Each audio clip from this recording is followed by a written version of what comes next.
Right, we have got, I'm hoping. Are you there, Viv? I'm there. Hello. Yay! It's worked. Fantastic. Oh, I'm so chuffed. That's brilliant, Viv. I'm so glad you managed to get on. How did you do it in the end?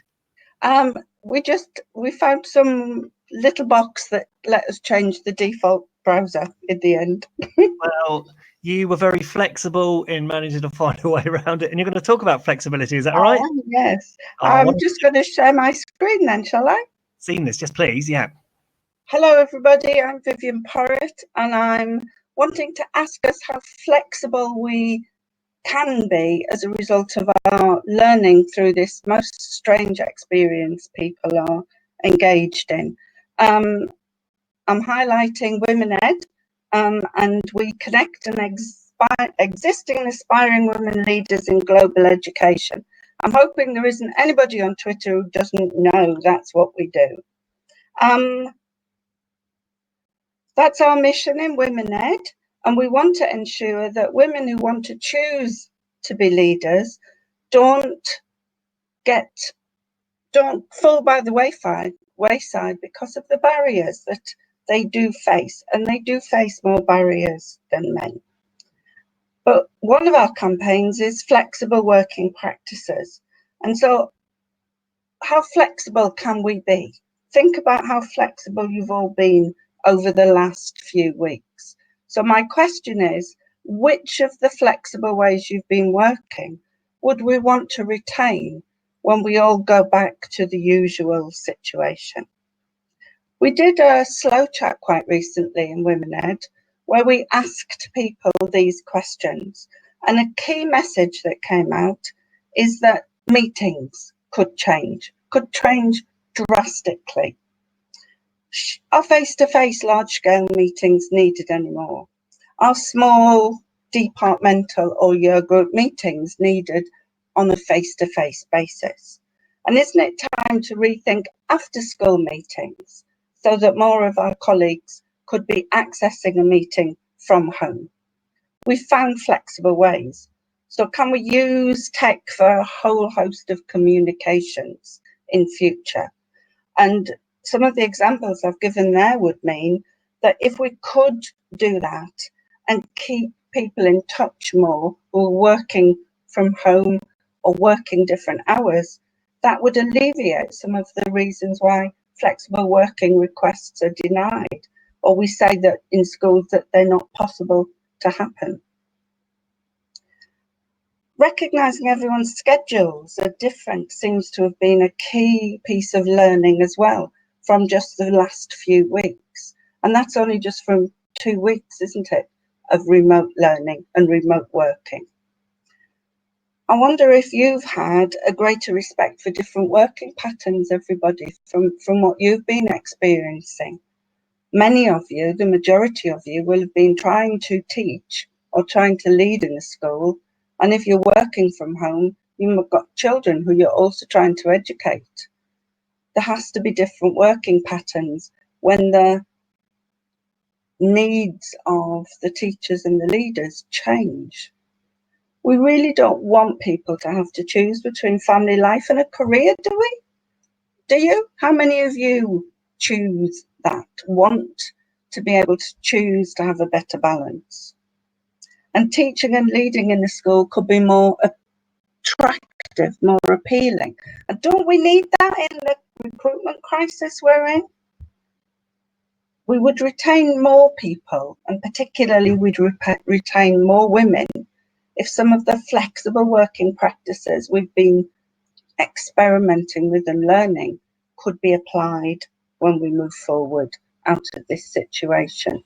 Rethinking CPD is another big issue that's come out of the learning of the last few weeks. And there's a lovely quote there that somebody's discovered online resources that she didn't even know existed. And she can see how she can learn remotely and learn online. But you can also learn collaboratively, can't you, online? All the Zoom meetings, all the Google Hangout meetings, they could be focused on flexible, personalised CPD learning.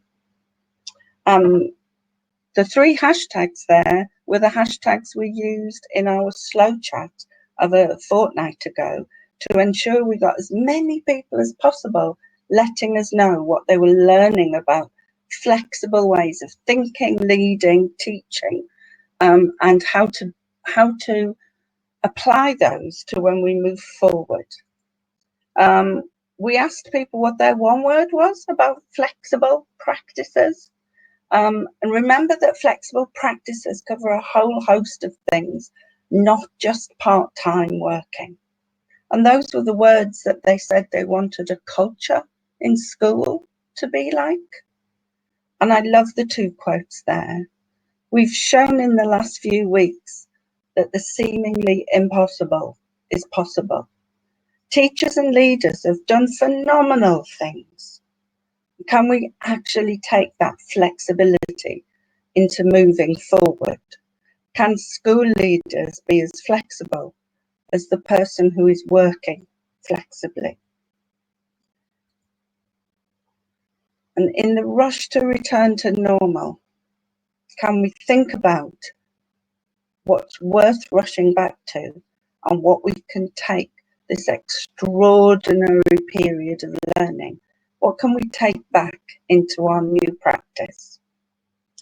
BrewEd want everyone to be part of a renewed conversation about a new normal for flexible working. And I've put the email address there of the flexible working case studies that we've been collating with other partners, which show the breadth and depth of the impact of flexible working in other schools. Thanks very much. I'd love it if you'd have a think about this and get in touch via @BrewEd and join the conversation. Thank you. Oh.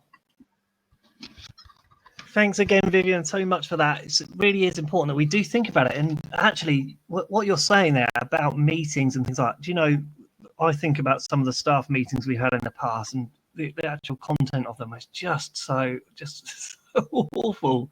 But I love, and I think it was Kate somewhere said, she mentioned about having, county meetings rather than traveling halfway through the country to a meeting. Why don't we carry on doing what we have been doing using this technology we're now sort of discovering, which is fantastic. And there was one somebody who's a lead practitioner who wants to be an assistant head teacher is worried about it because she's heard so many SLT meetings at 8 o'clock in the morning. Yeah. Well, they could be at 8 o'clock in the morning, but they could be using technology so she can join the meeting without having to find extra ways in which her children can be looked after. And that's the same for men. It's men and women. It's just it affects more women at the moment. Yes, it does. Yeah, absolutely right. Yeah, fantastic. Thank you so much, Vivienne. I'm so glad that you did manage to join us in the end. And thank you to you and Colin for keeping it going and waiting for me. I'm really pleased to be joining this, Graham. It's a fabulous day. Thank you very much. Take care, Viv. Enjoy the rest of your day. Thank you. Bye. Bye-bye.